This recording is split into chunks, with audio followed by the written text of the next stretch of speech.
Quero ler um texto lá de Gênesis capítulo 8, verso 22. Preste atenção aqui. O texto diz o seguinte: enquanto durar a terra, haverá plantio e colheita, frio e calor, inverno e verão, dia e noite. Vamos lá.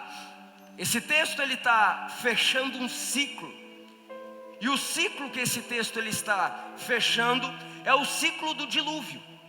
Se voltar a alguns capítulos, você vai ver Deus chamando Noé, falando com Noé acerca do dilúvio, acerca de uma ação que ele estava prestes a fazer para acabar com a terra. Então a Bíblia fala, você conhece a história, que Deus, quando ele olha, Arnold, para a terra, ele pensou em acabar com tudo. Mas quando ele viu o coração de Noé, a Bíblia fala que Noé chamou a atenção de Deus.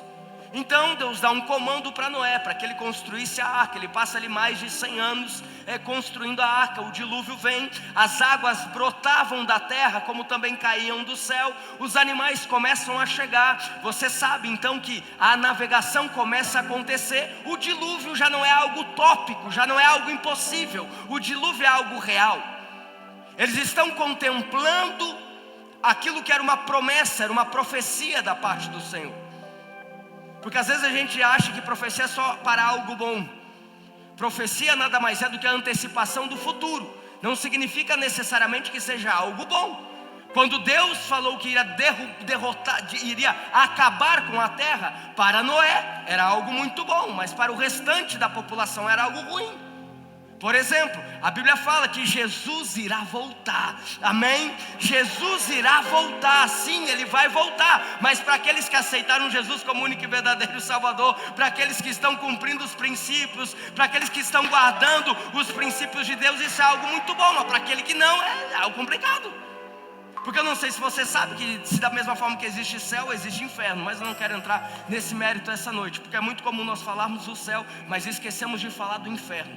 Até é bom para nós não darmos audiência para o diabo. Eu particularmente, eu não gosto nem de escrever diabo com letra maiúscula, porque diabo tem que estar debaixo dos nossos pés sem ser exaltado. Pastor, por que você está falando isso? Porque o Espírito Santo me leva a falar algo nesta noite, que se você não guardar os princípios, da mesma forma que você guardando, da mesma forma que você tendo um coração segundo o coração de Deus, faz você viver aquilo que só Deus pode fazer na sua história. Do contrário, pode colocar você em um grande problema. Vamos lá, feita essa observação, essa escapada da palavra. Aqui o texto de Gênesis capítulo 8, verso 22. É o final de um ciclo. O dilúvio aconteceu. Agora Noé faz um sacrifício para Deus. A Bíblia fala que eles saem da arca. Eu já preguei sobre isso algumas semanas atrás. E Noé fez um sacrifício para o Senhor. O sacrifício é Noé honrando aquilo que Deus havia feito na vida dele e da família dele. E agora Deus vem e fala com Noé. Repete comigo: Deus falou. E Deus falou o seguinte: olha, Noé, enquanto durar a terra, existirão estações. Enquanto durar a terra, Noé, existirão fases. Enquanto durar a terra, existirá dia e existirá noite, existirá inverno, mas também existirá verão, existirá o calor, mas também existirá o frio. Deus está falando para Noé o seguinte: Noé, preste atenção, que a vida é feita de fases. Enquanto durar a terra, existirão fases. Enquanto durar a terra, existirão períodos. Veja, o que antecede uma grande montanha sempre é um vale. Para você chegar em uma grande montanha, necessariamente você precisa passar por um vale. Da mesma forma, quando você sai de uma grande montanha para voltar para casa, necessariamente você precisa passar por um vale. O que eu quero dizer para você nessa noite é que da mesma forma que existe estação ruim, estação complicada, existe estação alegre, existe estação de testemunho, existe estação de milagre. Porque a estação difícil nada mais é do que a antecipação da estação do milagre na sua vida. Não, eu vou repetir: a estação difícil nada mais é do que a estação que antecipa a estação do testemunho. Eu declaro sobre a sua vida que será uma estação de testemunho, uma estação de milagre, uma estação de resposta, uma estação de provisão. Mas ao mesmo tempo, a estação da dificuldade antecipa a estação do testemunho. E quando eu estou na estação do testemunho, significa que eu vou passar por dias ali na frente de aperto. A vida é isso. Existem altos e baixos, existem estações boas, né? Estações ruins. A vida é dessa forma. Mas a diferença é que para você que sabe aquilo que Deus já fez na sua vida um dia, em meio à adversidade, em meio ao vale, você sabe que no vale da sombra da morte, no vale da adversidade, no vale da complicação, no vale do problema, Deus está com você. Você olha para trás e busca aquilo que te dá esperança. A vida é feita de estações. Repete comigo: estações irão existir.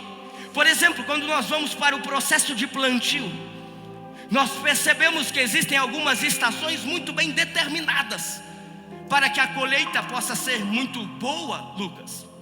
Nós percebemos que a colheita é reflexo, por exemplo, do preparar da terra. Ou eu ouso a dizer que em um processo de frutificação, em um ciclo de frutificação, a primeira estação é a estação do preparo. É a estação de preparar a terra. Tem muita coisa que você vive na sua vida hoje, não é porque você se preparou hoje. Tem muita coisa que você vive na sua vida hoje, não é porque você acordou hoje sendo bom. É porque há anos você tem estudado, há anos você tem se preparado, há anos você tem provocado o seu milagre. A colheita é feita disso. Nós estamos vivendo uma colheita. Todo dia você colhe alguma coisa. Todo dia, toda semana nós colhemos algo.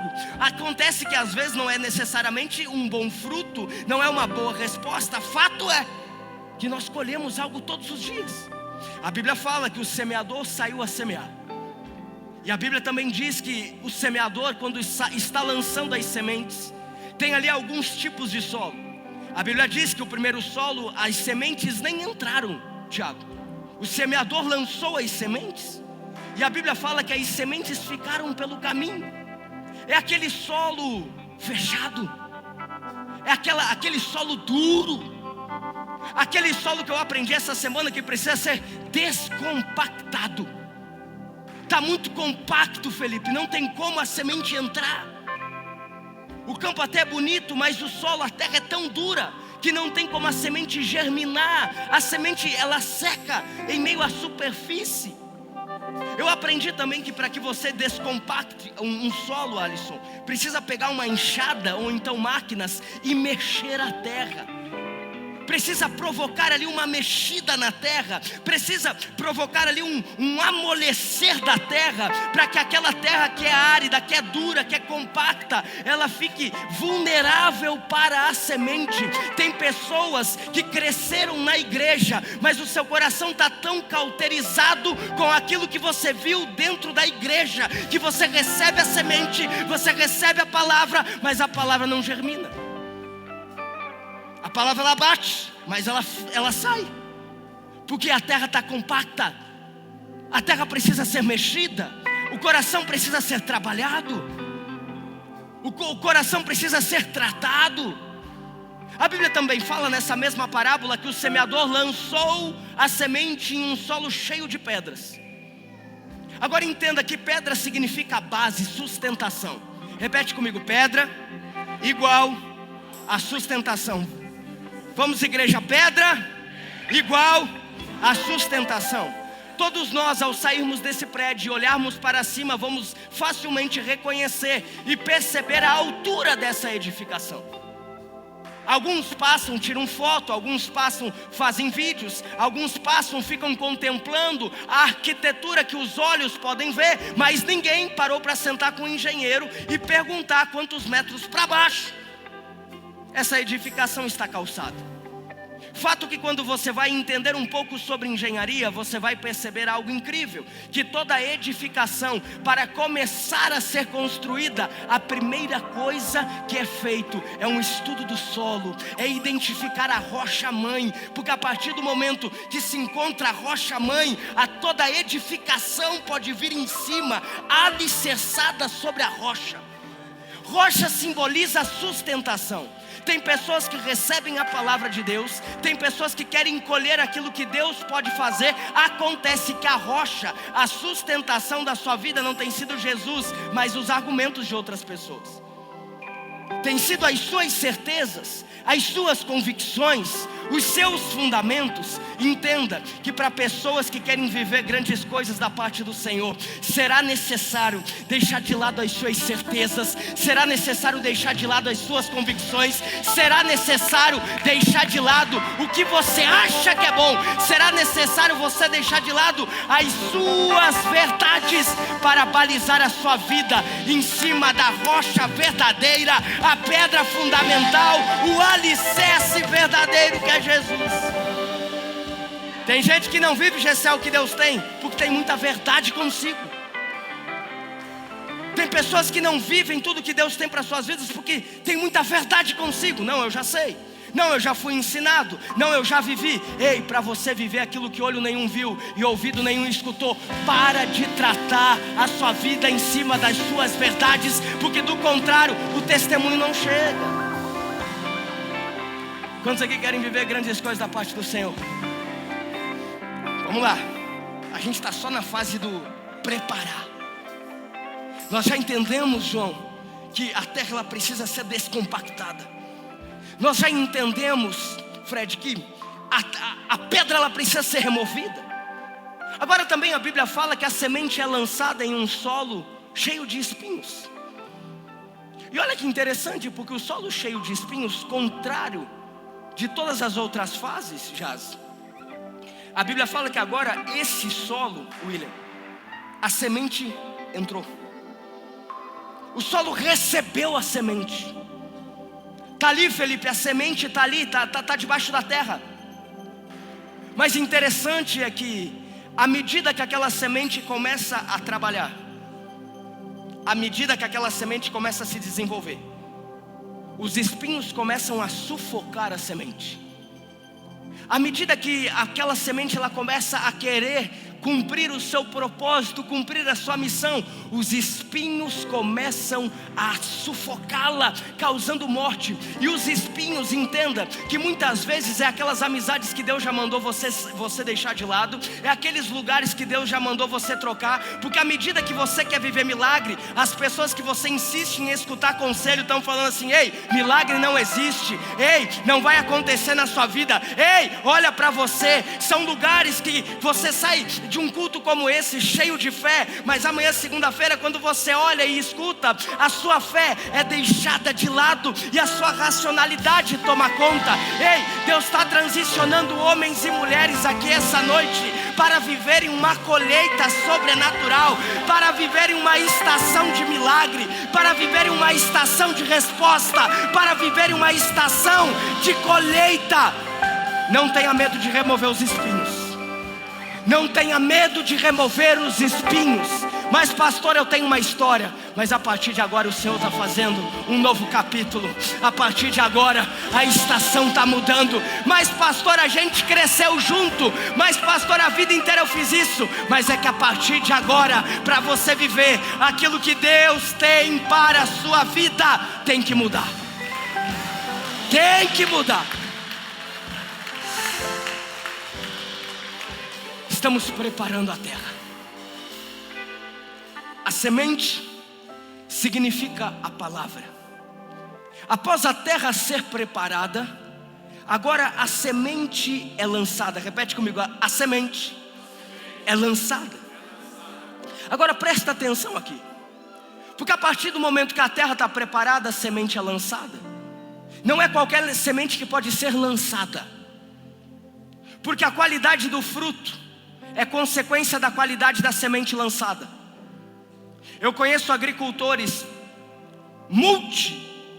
bem-sucedidos que um belo dia tomaram uma decisão de economizar na qualidade da semente. Um belo dia, em meio a possibilidades de compra de semente para o plantio na lavoura, escolheram ir pela semente mais barata. Comprometeu o ano inteiro, comprometeu toda a safra. Ei, preste atenção, querido e querida. Não deixe qualquer semente entrar no seu coração.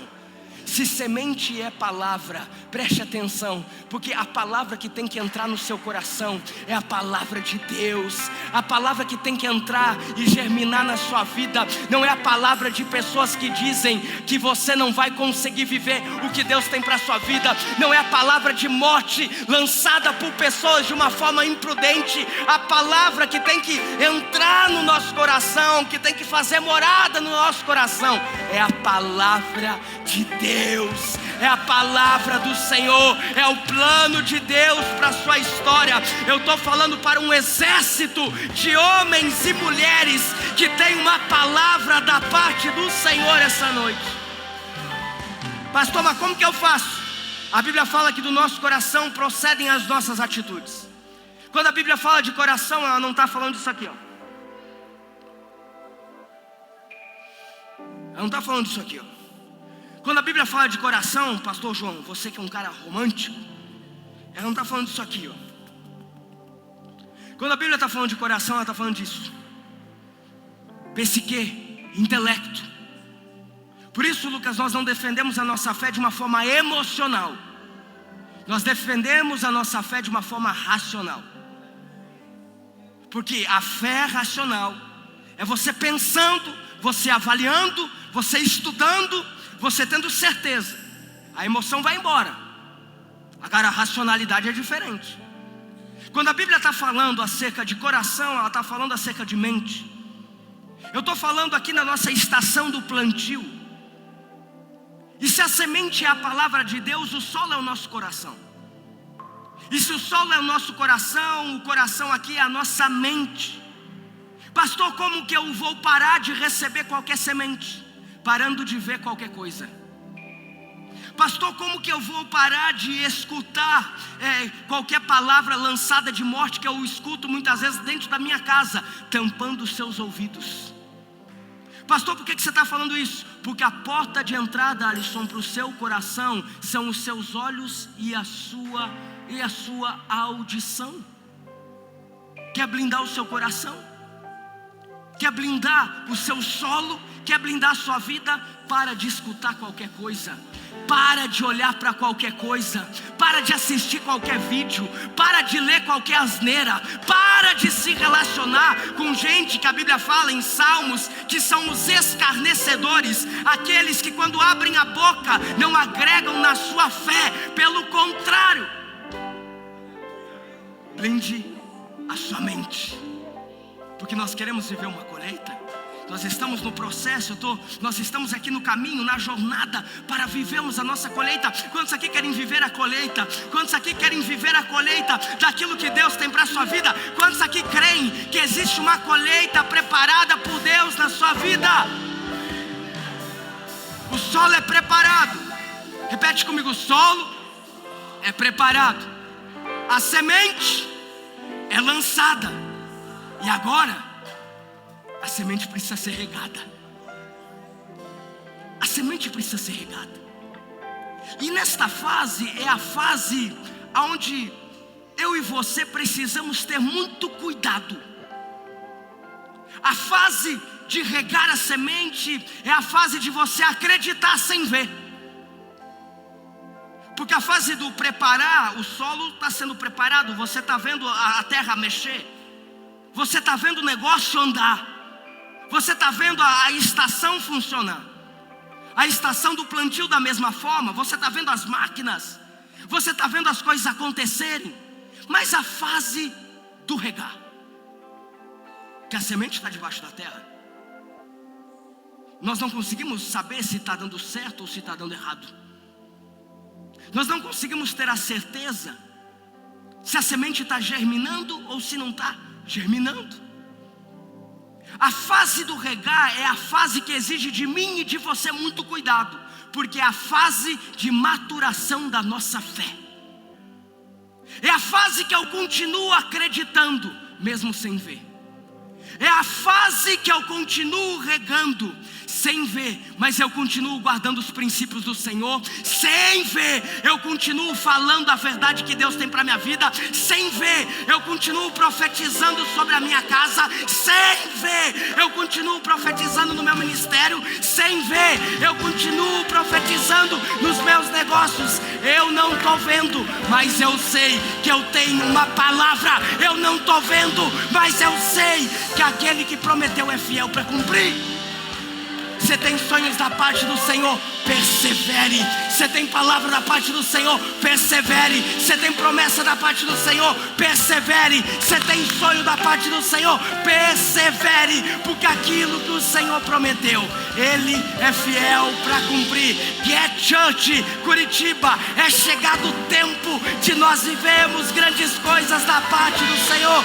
É chegado o tempo de nós vivermos milagres da parte do Senhor.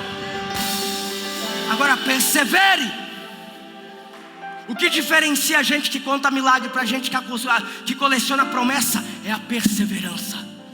Porque tem muita gente melhor que você, tem muita gente que estuda mais que você, tem muita gente que tem mais fé que você, mas tem gente que não tem a perseverança que você tem. Tem gente que sabe mais da Bíblia que eu sei, tem gente que tem mais fé que eu tenho, tem gente que é muito melhor do que eu, mas talvez, quando o assunto é perseverança, a coisa muda.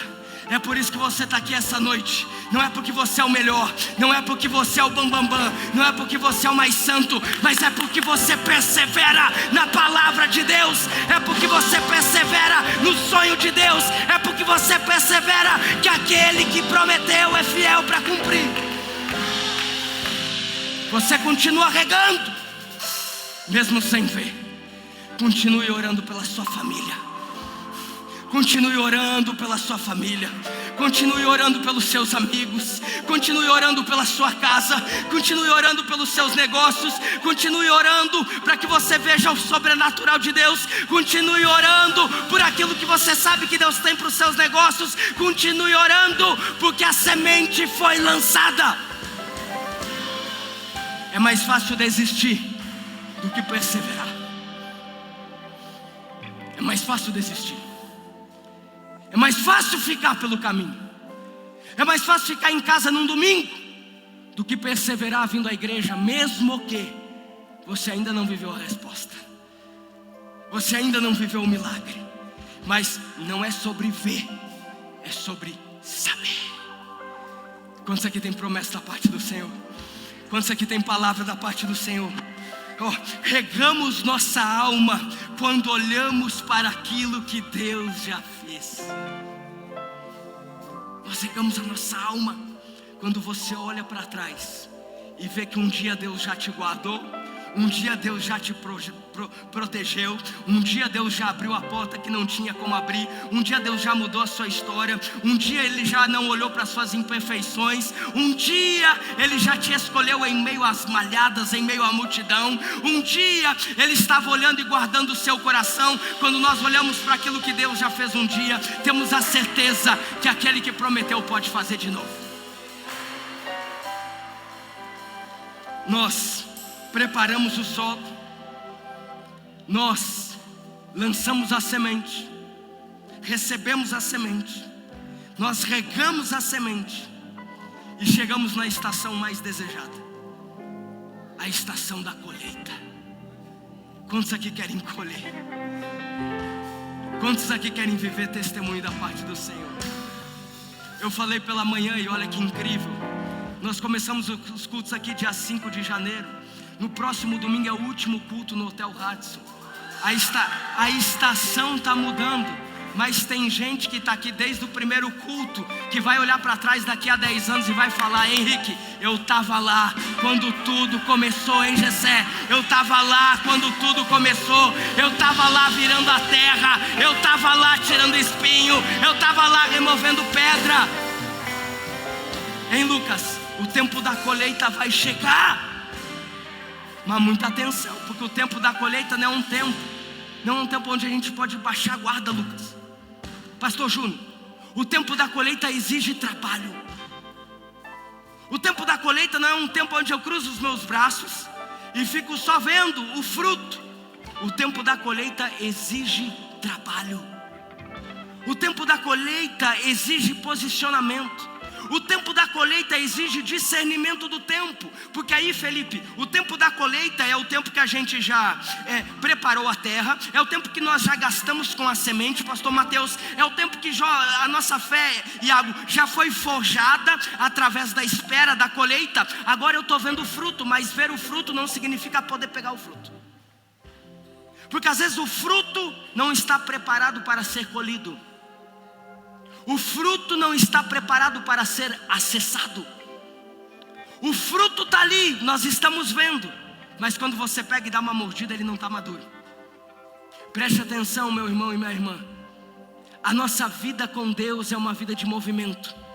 A nossa vida com Deus é uma vida que exige em todo tempo trabalho, movimento. A Bíblia fala que Jesus, quando ele chama os discípulos, diz o seguinte: venham. Mas ao mesmo tempo, quando Jesus desce em Atos, ele fala o seguinte: agora vão. O Evangelho é movimento. Por isso entenda que mesmo em meio à melhor estação que você pode estar vivendo ou pode viver, você não foi chamado para abandonar sua fé. Você não foi chamado para viver no investimento do reino. Um dia eu já cuidei, um dia eu já discipulei, um dia eu já acompanhei, um dia eu já fui enviado, agora eu só estou curtindo. Como faria o Samuel. No Evangelho, se você está me escutando, se tem de 0 a 200 anos, se você está escutando essa palavra, entenda que não é tempo de parar. Não é tempo de parar. Tem campos brancos preparados para a colheita. Pastor, mas os ceifeiros são poucos. Mas nós somos os ceifeiros. Cadê os ceifeiros que se levantam nesta noite para declarar, para andar, para marchar e para profetizar uma nova estação para esta cidade? Uma estação que olho nenhum viu, ouvido nenhum escutou. Ei, Curitiba, existe uma palavra do Senhor para esta cidade. Existe uma palavra do Senhor para esta estação. Prepare-se, porque o Senhor tem te chamado, não para ser coadjuvante daquilo que Ele pode fazer, mas para ser instrumento daquilo que o Senhor tem para este tempo.